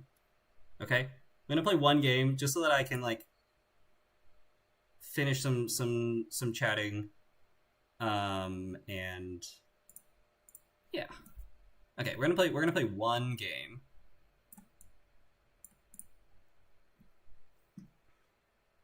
We're gonna play one game of BTL. This is some reg old BTL jammy deck.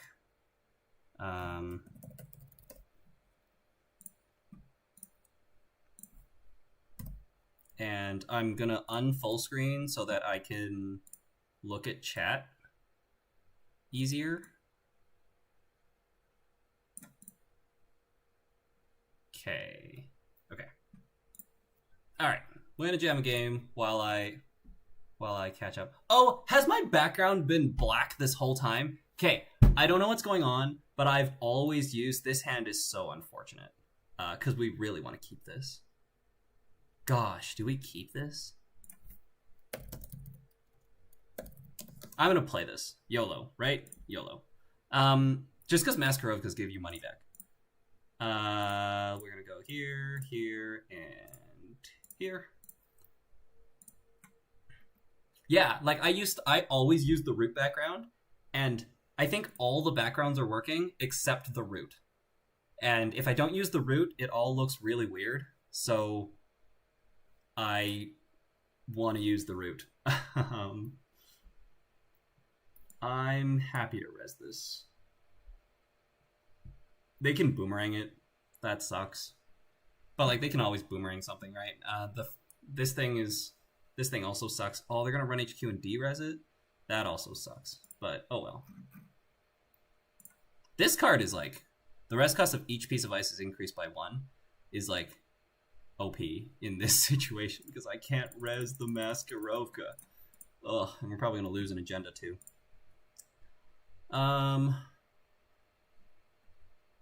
If I miss the side game, you run R&D next turn after they score in C3, so I think it was locked up regardless. Yeah, if it wasn't the vulnerability, yeah. Oh, they bankrupt and came back out of it recently? Keeping seems cocky. Fran Sophia jump scare, yes. Keeping was very cocky, but we found a hedge fund. All is good. Credit hedge fund. We could spin, but I think we're just going to draw.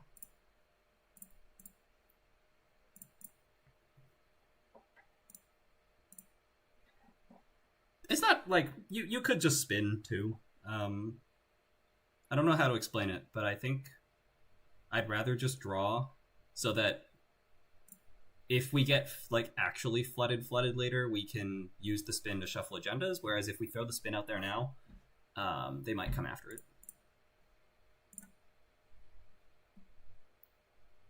If this was the league match, this mulls. Okay, but you would have been against Zaya in the league match, right? But I guess if we're talking about Baz and like this is just the match card for card, yeah, you probably do mull if it's the league match. You're right. Okay, so what now? We want to get a second ice on HQ because we're against Baz. They're gonna try to. They have Mag Electric. They have Transfer of Wealth. It's probably the Mest. We could also just above the law and just YOLO. What if we just YOLO? Right? Right. Right? Right. I think we put the Mest on HQ. We could go Mest R&D, because that's... Or, I'm sorry, Mest the remote. One of these is going on the remote, and the other one's going on HQ. It's just which one where.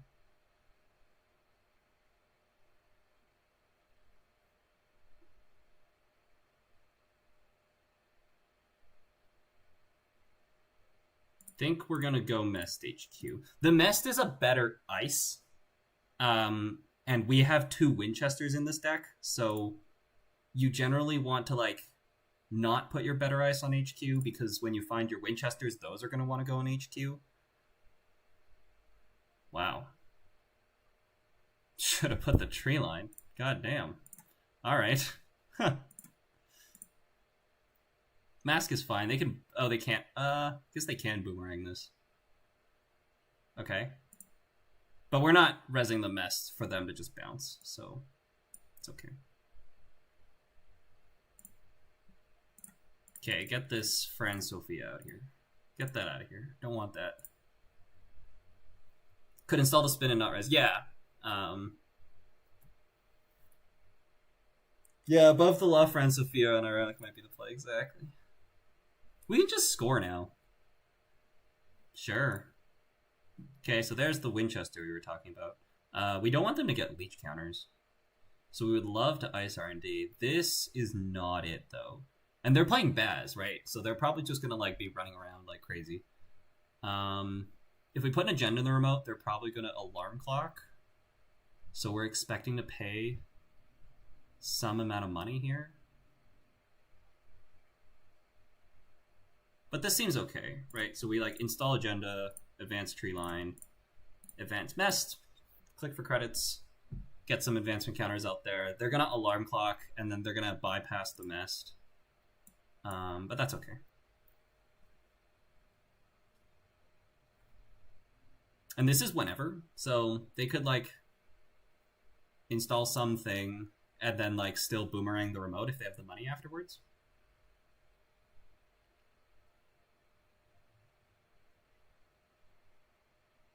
Ooh, they're not bypassing it. That makes sense. Because they're just gonna like spend 2 clicks to not lose $1. So that makes sense. Yeah, this deck is fun. Like, you just like playing reg cards and scoring agendas. And as I said, like I've started like doing a decent amount of coaching now. And especially at the start, like a lot of like some of the like the newer players will be unsure about where to kind of go in terms of decks.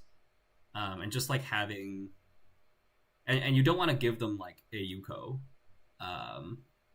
or Prav, because something that's a little bit more like easy to understand like this will be better. Could just Winchester R&D. Stop the counters. They do love to run. No, we have to just score. Don't like it, but we'll just score. It's fine. If we find a green mail, we can just green mail and then nano and score 3-2. And then we don't have to really care about the rest of the game. But as it stands, we're only on 4 points, so we're not quite there yet.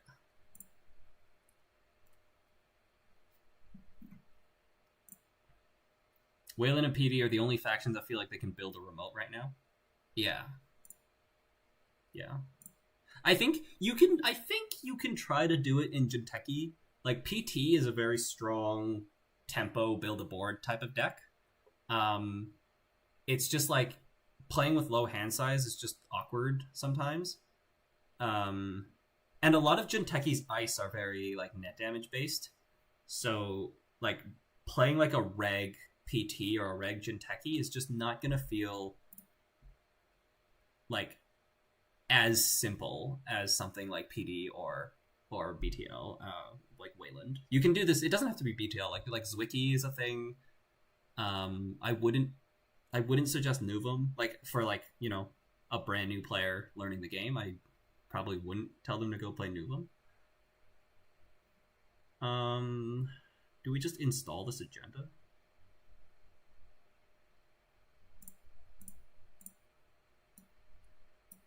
I mean, I've just been jamming the whole time, so let's do this.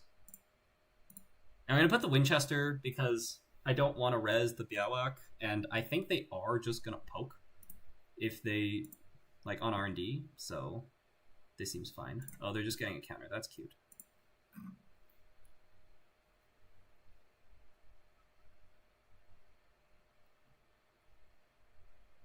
They could run into the Winchester here and get absolutely wrecked. And like, it's kind of sad because we would like to put the Winchester on HQ, but here we go. Boom. So now they have to boomerang it, if they have the boomerang.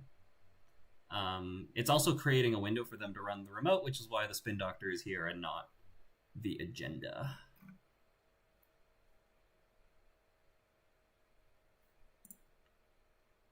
Then it fires. Oh, sure. Okay. That's fine, too. I missed that, but that's fine. I did miss that. PT feels like BTL at home. Why play damage when you can put the Fear of Białak on them? Yeah. I mean, PT can actually just like balls to the wall rush. Like you actually just like no time to ice centrals. You're jamming every turn. Measured response win. Oh no. Was that on? They had clicks left, right? Yeah. Yeah, no, we were fine. I did not miss a measured response kill. We're fine. Patrick, I missed a measured response kill against Jai. Well, actually, he missed the kill on me, but I had been playing around measured response that whole game. And then, like, literally the turn after, I was like, that was the focus of the whole turn, was to not die to measured response. The turn after, I just like willy-nilly ran somewhere, and I would have died to measured response, and he had it, but he like also missed it.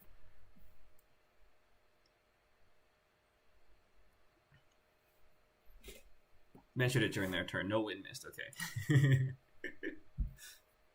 But yeah, that did happen against Jai.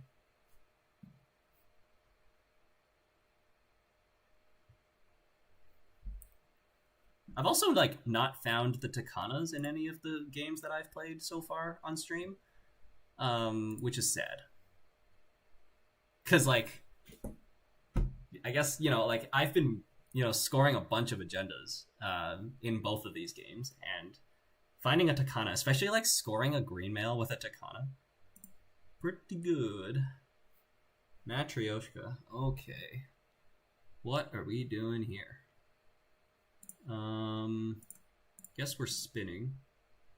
KPI is great, actually, because we can mest on top of the remote.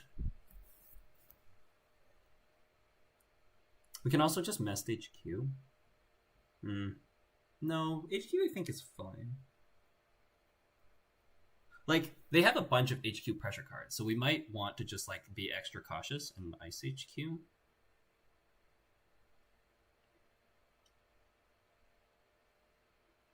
That's probably the play.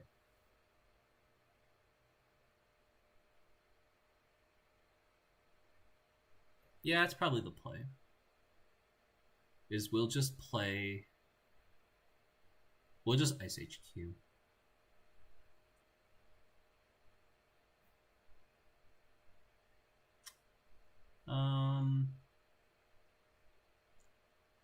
Because we're in no position to be jamming anytime soon. Yeah, so we're just like KPI, HQ, advance, click for credits.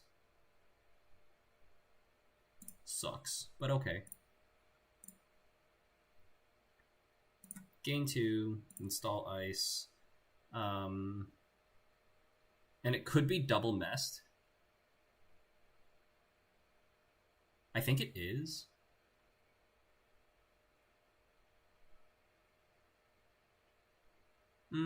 Maybe it's overkill.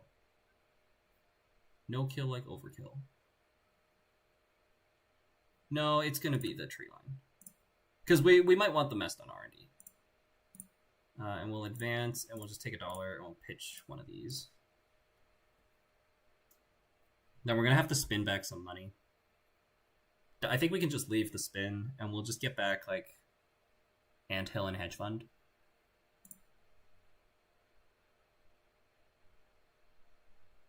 What? Oh, right, because we can 1, 2, 3, 4, and break. Sure. So I guess this means we're going to leave it. I'm just not going to res this, and we'll replace it with the Mest and get rid of the Winchester.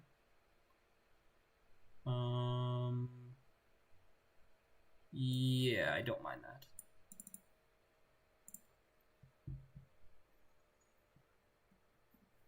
I watched that after Top Players, yes. Why does everyone hate Russian dolls? Because they're full of themselves. Oh no. Oh no. Trash the spin doctor off the top. Okay, maybe we care about the spins. I think we are just going to pop the spin now, though. So I guess it's going to be a spin and a hedge fund. The Anthills are probably better, but we're already at 4 points. We can just win by fast advancing, so we're just going to like play the safe line. What a draw. Oh my goodness. I did not know we were that good at this game. Okay, I looked up. They were on 3 cards, but they have 9 credits. So it's not a measured response miss. But I almost missed it if I didn't look up. What a draw. Ah, that green mail draw. Man, the green mail's showing up at the right time. That's what happened in our league game as well. See 1 card here. Finding another green mail, double green mail off the top. And then we just have nano. Okay. GG. GG. Yeah, it's kind of like a long way for us to go to comfortably score on a remote. Like, especially given the nano was in hand. We could just play for that. There is only 1 nano. There was like, my original version had a Malapert, and I think you could play a Malapert. But like having 2 measured response, I think is quite threatening. The Takanas are really good if you can find them. Generally, Takana will just like, it draws you an ice, it installs the ice, and you res it for 3 less is much more value than Malapert finding your 1 copy of nano.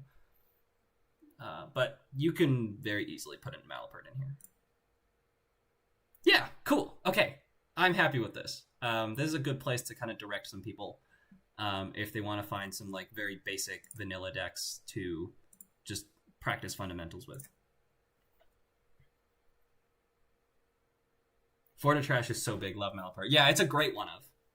You don't want to play more than 1 because like if you draw multiples, they're dead. But yeah, Florida Trash finds you cards when you score. It's quite good. So yeah, it can very easily play Malapert. I like the cards that are here. Hedge Fund, GovSub are key econ cards. Charlotte, the Anthills are also key. 2 Takanas, and I haven't even found any of them. But I promise you those are good. And then KPIs, I think, is a good 2 of. KPI is like, you only play 3 KPI in Zwicky. Otherwise, it's always a 2 of or less. Just because it's like only really like it's only really good when you're stacking ice, and it takes you a while to get there. And then yeah, oh yeah, and then Alex commented about like playing Hammer instead of Colossus, and that's probably a toss up. Colossus is, you can buff it with your ID. It's better against Echelon. Hammer's better against Bankar and against like things that are trying to not break with Sentry Breakers. Yeah. I had a Corset tournament where he won me multiple games. Oh yeah, Malfert, very good. Okay, thanks for joining, y'all. This has been fun. I need to go work. But yeah, thanks for joining. I'm gonna stream every week because there's gonna be an async game every week, and as I said, I'll be trying to play different decks every week. So if you're my future opponent, you can expect me not to play the 4 decks that I've played. So there you go.